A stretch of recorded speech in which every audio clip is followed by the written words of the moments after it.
পিছনেও বলা হয়েছে, অনেক সময় নতুন সাথী থাকে, এই জন্য কথাকে দোহরানো লাগে।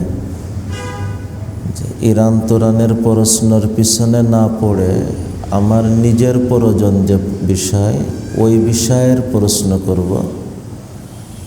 আর এটা সবার সামনে এই জন্য দেওয়া হয় যে হয়তো আমার ওই প্রশ্ন আরও 10 জনের মনে আছে, তো একজনের উত্তরে 10 জনের উপকার হয়ে যাবে ইনশাআল্লাহ।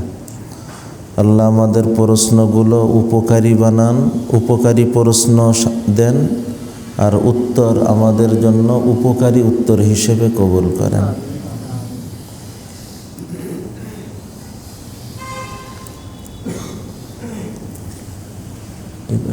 আল্লাহ তো নাই মনে হয় না।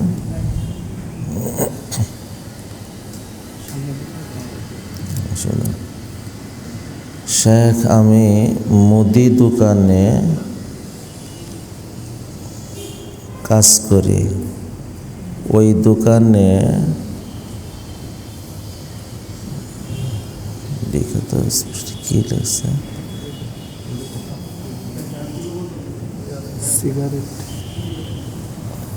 সিগারেট লাগছে।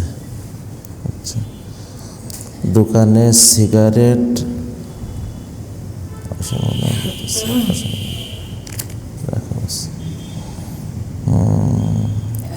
সিগারেট ওই দোকানে সিগারেট কোম্পানির লোকেরা খাবার খাওয়া ও গিফট দেয়। সিগারেট কোম্পানির লোকেরা খাবার খাওয়া ও গিফট দেয়, এইগুলো খাওয়া বা নেওয়া যাবে কি? আর যারা ব্যাংকে চাকরি করে তাদের দেওয়া কিছু নেওয়া বা খাবার দিলে খাবার খাওয়া যাবে কি? জানালে উপকৃত হতাম।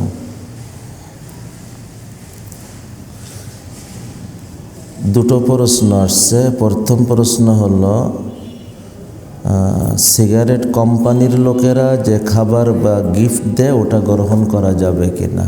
আর দ্বিতীয় হলো, ব্যাংকে চাকরি করা ব্যক্তির কিছু দিলে সেটা খাওয়া বা গ্রহণ করা যাবে কিনা। আল্লাহ, সিগারেটের বিষয়ে প্রথম মনে রাখা, এটা মাকরুহ একটা আমল। হ্যাঁ, এর সিগারেট পান করা এটা মাকরুহ। অতএব এর কিনা বিক্রির থেকে বেঁচে থাকাটা উচিত। হারাম বলা মুশকিল, মাকরুহ এর থেকে বেঁচে থাকা উচিত। আর এই কোম্পানির মানুষ যারা, যেহেতু বিষয়টা পুরো হারাম তার বলা হইতেছে না, এই জন্য মাসআলা হিসেবে তাদের ওই হাদিয়া গ্রহণ করাকে নাজায়েজ বলার সুযোগ নেই। আর দ্বিতীয়টা ক্লিয়ার হলে ওটা আরও বেশি ক্লিয়ার হবে। দ্বিতীয় হলো, যে ব্যাংকে চাকরিরত আছে তার জন্য মাসলা জিজ্ঞাসা হয় নাই, কিন্তু আগে তার অংশটা পরিষ্কার হলে আমাদের জন্য সহজ হবে। যার ব্যাংকে চাকরি তার জন্য উচিত সে যেন অন্য কোনো হালাল চাকরির চেষ্টা করে। যতদিন তার না মেলে ততদিন পর্যন্ত সে মাজুর ইস্তেগফারের সাথে চলবে আর ওটাকে গ্রহণ করতে থাকবে। এক্ষুনি বাদ দিবে না, বিকল্পটা পাওয়া পর্যন্ত ইস্তেগফারের সাথে গ্রহণ করতে থাকবে। আর বিকল্পটা পেয়ে গেলে তখন এটাকে বর্জন করবে। এটা তো তার জন্য ওজর ছিল, কিন্তু আমি যে হাদিয়া গ্রহণ করব আমার জন্য তো তার ওই বিষয়টা ওজর না।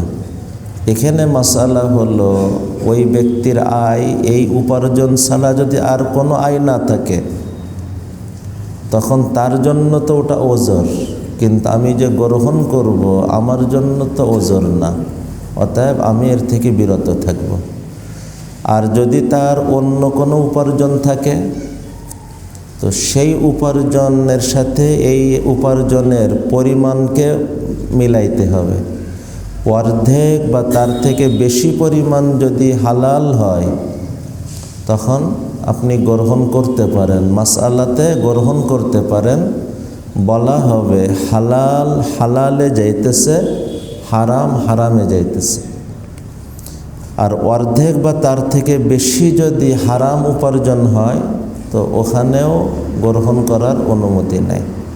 আল্লাহ তাআলা আমাদেরকে বুঝার তৌফিক দান করেন।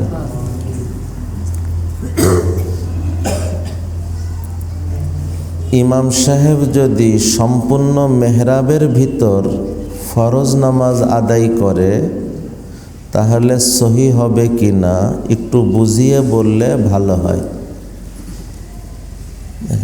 আপনাদের যেমন মেহরাব শুরু হয়েছে এই বরাবর, তাই না? তো ইমাম সাহেব যদি এর ভিতরে দাঁড়ায় তাহলে নামাজ হবে কি না, এ ব্যাপারে আমভাবে একটা কথা প্রসিদ্ধ আছে যে ইমাম সাহেব ভিতরে দাঁড়ায় নামাজ পড়াটা মাকরুহ। কিন্তু বিষয়টা হলো ওটা একটা নির্দিষ্ট পরিস্থিতির মাসআলা, যেটা পরবর্তীতে ওটা ব্যাপক হয়ে গেছে। পরিস্থিতি কি? এমন একটা মেহরাব যে মেহরাবটা ছিল মসজিদের এরিয়ার না। যেমন দেখা গেল মসজিদ এই পর্যন্ত, এই জমির মালিক মসজিদে দেয় নাই, কোনোভাবে মসজিদ দখল করে ফেলছে। তখন ইমাম মোহাম্মদ রহমতুল্লাহর কাছে জিজ্ঞাসা করা হয়েছে যে এই মেহরাবে যদি ইমাম সাহেব দাঁড়ায় তাহলে নামাজ হবে কি না। তখন হযরত ইমাম মোহাম্মদ রহমতুল্লাহ আলাইহির সমাধানে বলছেন সে মেহরাব থেকে পিছনে দাঁড়াবে, মানে তার মূল দাঁড়ানোটা মসজিদে হয়ে গেল আর সাজদা ইত্যাদি ওখানে পড়ল। যেহেতু সিংহ সময় নামাজে দাঁড়ানো মূল অংশে সে মসজিদের ভিতরে, এর ভিতর দিয়ে সমাধান হয়ে যাবে। ওখান থেকে যেহেতু কথাটা নির্দিষ্ট মেহরাব কেন্দ্রিক ছিল, অনেকে ওটা মেহরাবের ধারার পরেই ফিট করে দিয়েছে, এই জন্য কোনো অসুবিধার কিছু নাই। আর বিশেষ করে ওখানে আরেকটা কারণ যেটা বলা হয় যে ইমাম সাহেবকে না দেখলে মুসাল্লি তাকে ফলো করবে কিভাবে। এখন তো হয়তো সাউন্ড ব্যবস্থা আছে, কিন্তু বর্তমান সময়ে যে মেহরাবগুলো প্রশস্ত হয়, ইমাম সাহেব দাঁড়াইলেও তার আশপাশের একটা বড় জায়গা পর্যন্ত ইমাম সাহেবের রুকু সাজদাকে দেখতে পায়। এই জন্য এখন যদি ইমাম সাহেব ভিতরেও দাঁড়ায় কোনো অসুবিধা নাই।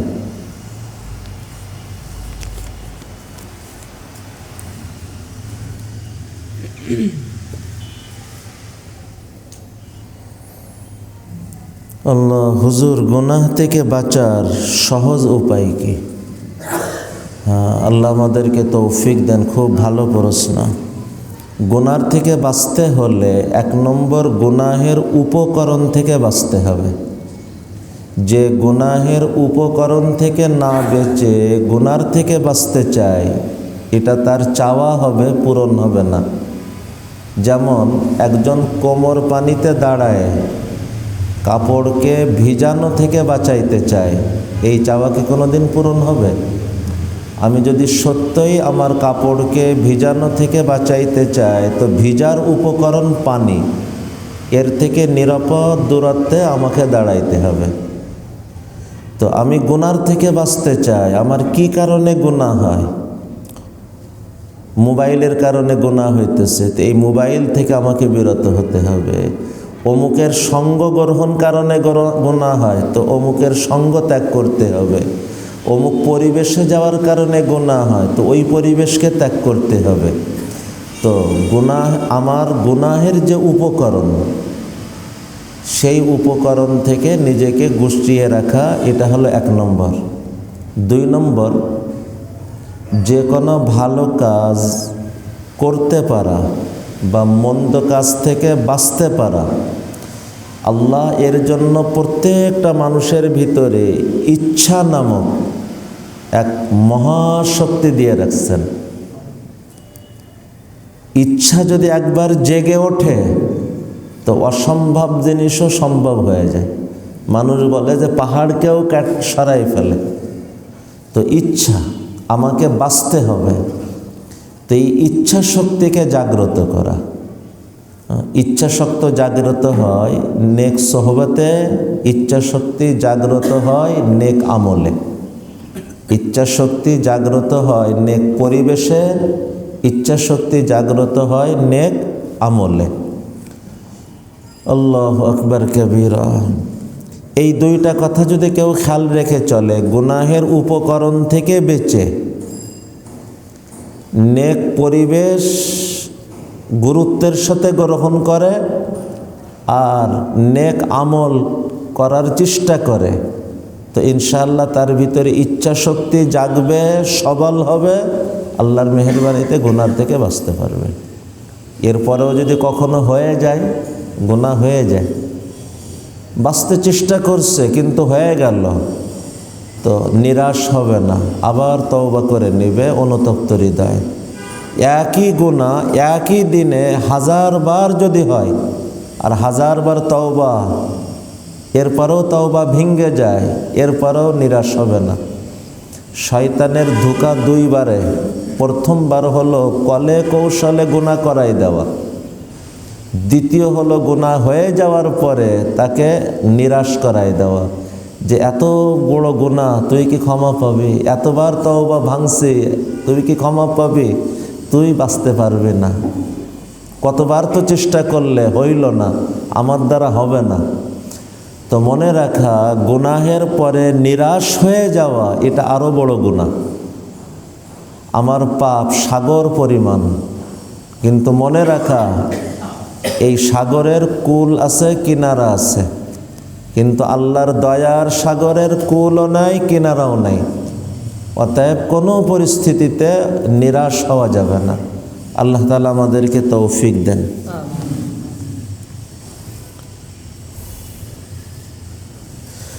শেখ, বর্তমান যে সমাজে যে কারীদের মাধ্যমে কিরাত সম্মেলনগুলো হচ্ছে, সেগুলো কি শরীয়ত সম্মত কি? ভাই, বর্তমান কারীদের মাধ্যমে কিরাত সম্মেলন বলতে আমি এই ধরনের কোনো কিরাত সম্মেলনে এখনও উপস্থিত হই নাই এবং দেখার সুযোগ হয় নাই। তো যে জিনিস আমি দেখি নাই, জানি না, আমি সে ব্যাপারে মন্তব্য করতে পারি না। কোনো নির্দিষ্ট পয়েন্ট যদি আপনার কাছে থাকে সেটা উল্লেখ করতে পারেন যে এই কাজটা ঠিক কিনা। কিরাত সম্মেলন তো মুবারক, কোরআন শরীফ শুনবে, শোনাবে, কিন্তু আনুষঙ্গিক কোনো কারণে যদি কোনো ত্রুটি থাকে সেটাকে সংশোধন করে নিতে হবে।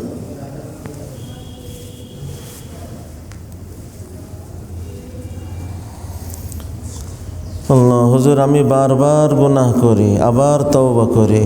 হুজুর, আমার ধারণা গুনাহ হয়ে যায়, এখন আমি কি করব? আমি গুনাহ থেকে বাঁচতে পারতেছি না।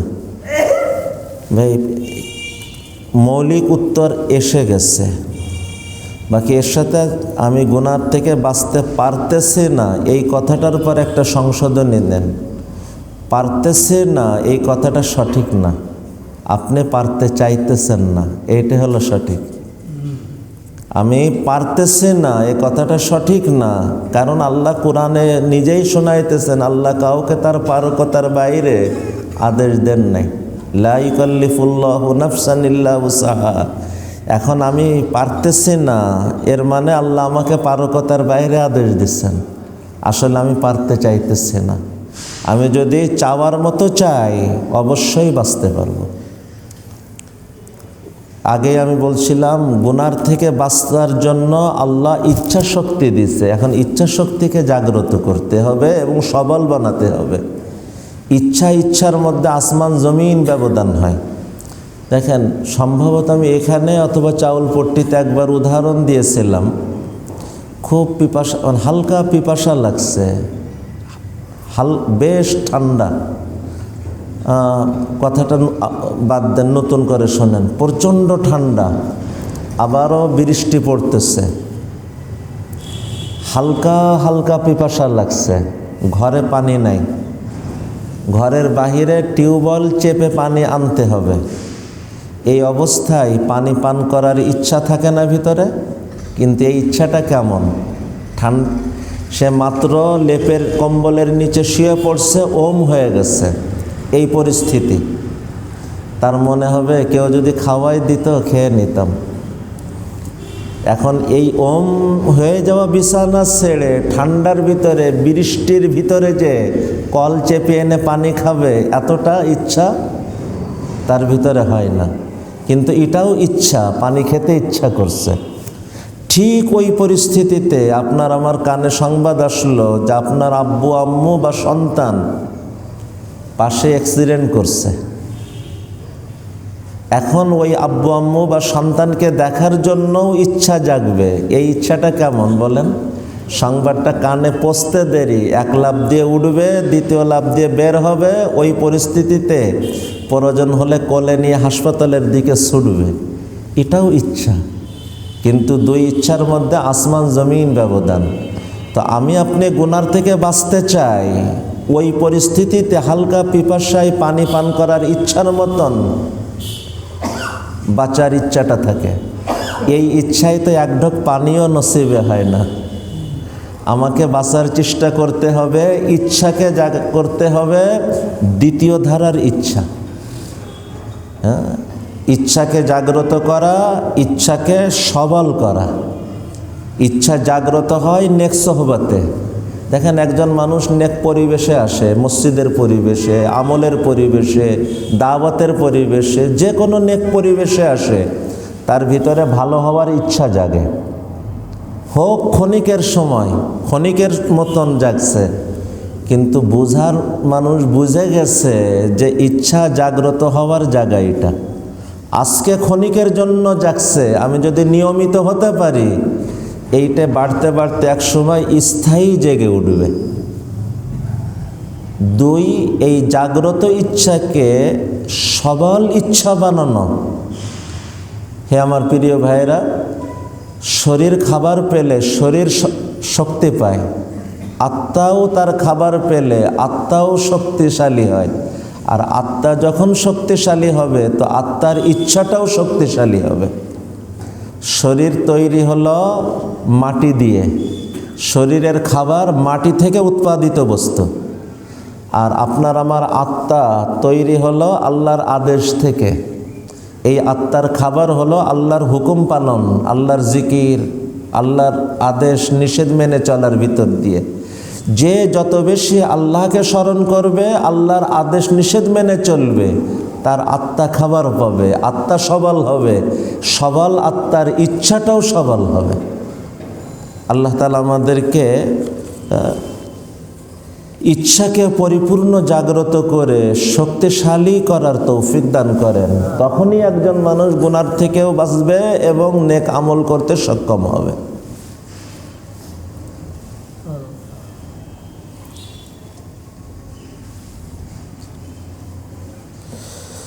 হুজুর, জন্ম নিয়ন্ত্রণের বিষয়ে শরীয়তের হুকুম কি?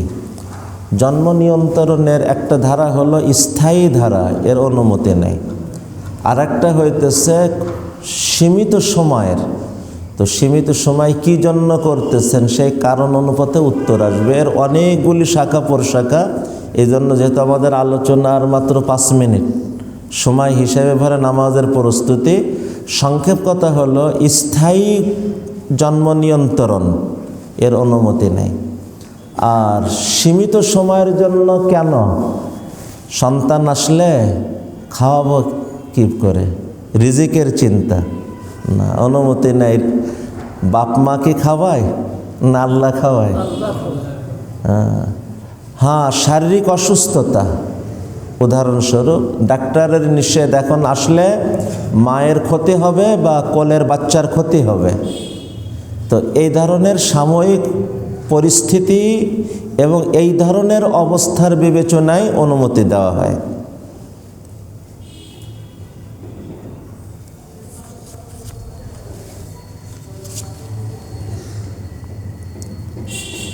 নামাজ ইচ্ছাকৃতভাবে ত্যাগ করলে সে কি ধরনের গুনাহগার হবে? আমি কিছু আলেমের কাছে শুনেছি সেই ব্যক্তি নাকি আর মুসলিম থাকে না। এই ব্যাপারে একটু বলবেন? মুসলিম থাকে না এ কথাও সত্য, মুসলিম থাকে এটাও সত্য। মানে কি? আপনি খুব ক্ষুধা লাগছে, মুঠ খাবার খেয়েছেন, এখন আপনাকে কেউ যদি বলে খাবার খেয়েছেন, তো বলছেন না খাই নাই, মানে ও খাবার পেটে যাওয়ার আগে শেষ হয়ে গেছে, তো ওকে খাওয়া বলে না। কিন্তু আবার যদি বলে যে না এক মুঠ তো খেয়েছে, ওটাও সঠিক। তো যে মুসলিম সে কেমন, ইসলামের সবথেকে বড় বিধান হলো নামাজ, ইচ্ছা করে সে নামাজ ত্যাগ করে, সে কেমন মুসলিম? মুসলমান কিন্তু এতটা দুর্বল মুসলমান যে মরা না হলেও মুমূর্ষ,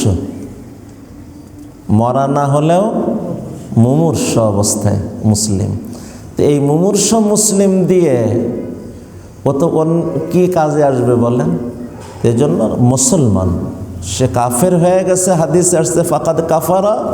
এই কাফারা মানে এক হইতেছে সে তার ঈমান যে তার ভিতরে, এটা প্রমাণ করবে নামাজ দিয়ে। তো আমি আল্লাহকে মানি, এটা আমার বিশ্বাস, এই বিশ্বাস এটা আমি প্রমাণ করলাম কই? যদি নামাজই না পড়ে।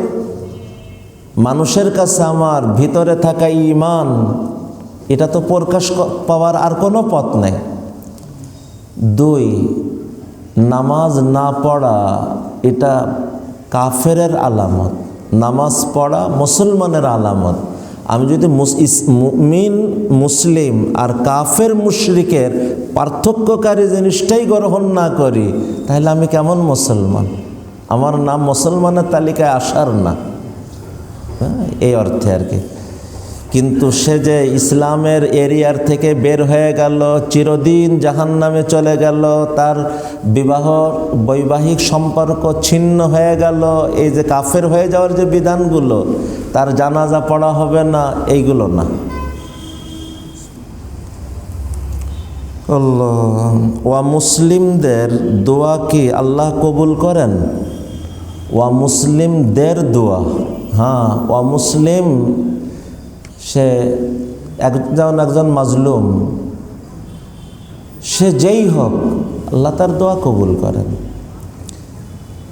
একজন কাফের মুশরিক, সেও আল্লাহর কাছে তার রিজিকের জন্য আল্লাহর কাছে দোয়া করতে পারে তাদের ধারায়। তারা তো আল্লাহকে মানে, কিন্তু একজন মানে না। আল্লাহকে বিশ্বাস করে, কিন্তু এক আল্লাহকে বিশ্বাস করে না। আর যদি বলেন এক আল্লাহকে বিশ্বাস করে না, বিশ্বাস এক আল্লাহকেও করে, কিন্তু আল্লাহর কাজগুলোকে অন্যদের মধ্যেও ভাগ করে দেয়, এই অর্থে বলতেছে এক আল্লাহ হিসেবে বিশ্বাস করে না। তো এ যদি আল্লাহর কাছে কোনো কিছু বলে, আল্লাহ কবুল করতে পারেন, আল্লাহ কবুল করতে পারেন। হ্যাঁ, যে মুসলিমের অমুসলিমের জন্য দোয়া করা যাবে কিনা, এইটা হলো আর প্রশ্ন। কাফের দোয়া করলে কবুল হবে কিনা, এ প্রশ্ন কি আমার নিজের জন্য? আমার প্রশ্ন হলো, আমি কি একজন অমুসলিমের জন্য দোয়া করব? এইটা হইতেছে আমার জন্য প্রশ্ন হওয়া উচিত ছিল। এর উত্তর হলো, অমুসলিম যতদিন বেঁচে আছে তার জন্য যে কোনো দোয়া আমি করতে পারি, বিশেষ করে তার হিদায়াতের দোয়া তো করা উচিত, এবং তার যে কোনো দুনিয়াবি সুবিধা অসুবিধায় তার পাশে দাঁড়ানো, তার সহযোগিতা করা মানুষ হিসেবে, এটাও জরুরি। কারণ ইসলাম আমাদেরকে মানবতা শিখিয়েছে, সেই মানবতা আমার থেকে প্রকাশ পাওয়া জরুরি। কিন্তু একজন মুসলিম মৃত্যুর পরে তার আখেরাতের নাজাতের দোয়া করার আমার অনুমতি নাই। কারণ আল্লাহ কোরআনে জানাই দিয়েছেন এ দোয়া কবুল হবে না, তুমি কেন ফালতু আল্লাহর কাছে দোয়া করতেছ? কিন্তু দুনিয়ায় যতদিন সে বেঁচে আছে তার জন্য দোয়া করা, তার সহযোগিতা করারও অনুমতি আছে। এর পাশাপাশি আর একটা উপকারী বিষয় যেটা মনে রাখা, যে মুসলিমের সাথে একজন মুসলমানের সম্পর্ক কেমন হবে। তো উত্তর হলো সংক্ষেপে ভাইরা আমার, একটা হলো সৌজন্যতার সম্পর্ক, আর একটা হলো বন্ধুত্বর সম্পর্ক। একজন মুসলিম সে আল্লাহকে মানে না, এমন কোনো ব্যক্তিকে বন্ধুত্বের সম্পর্কে নিতে পারে না। তবে সৌজন্যতার সম্পর্ক, এটা শুধু পারে এতটুক না, এটা করা জরুরি। সৌজন্যতার সম্পর্ক, আমার প্রতিবেশী আমার পাশে থাকে, তার যে কোনো বিপদে তার পাশে আমি যাব, এটা উচিত। হ্যাঁ, তার বাড়িতে কোনো অনুষ্ঠান, সৌজন্যতার সম্পর্কে যতটুকু এটা আমি করব। বরং বিশেষ করে ওই ব্যক্তি যে তাকে ঈমানের দিকে, ইসলামের দিকে আকৃষ্ট করতে চায়, তার জন্য তো উচিত আগে বেড়ে তার সাথে সৌজন্যতার সম্পর্ক বাড়ায় ঈমানের দিকে আকৃষ্ট করা। আল্লাহ তাআলা আমাদেরকে সব কিছুকে তার স্থানে রেখে গ্রহণ করার তৌফিক দেন। হ্যাঁ, বন্ধুত্বর সম্পর্কের অনুমতি নাই, সৌজন্যতার সম্পর্কের অনুমতি আছে, বরং এটা করা উচিত। আল্লাহ তাআলা কবুল করেন। নামাজের মাত্র 20 মিনিট সময় আছে। আমরা সবাই ওযু ইস্তেঞ্জার থেকে ফারিগ হয়ে নামাজের প্রস্তুতি নিয়ে আসি। নামাজের পরে ইনশাল্লাহ মূল আলোচনা হবে। এরপরে যারা রাত যাপন করবে শেষ রাত্রের থেকে আবার আমল শুরু হবে ইনশাল্লাহ। সুবহানাল্লাহি ওয়া বিহামদিহি, সুবহানাকাল্লাহুম্মা বিহামদিক, আশহাদু আল্লা ইলাহা ইল্লা আনতা আস্তাগফিরুকা।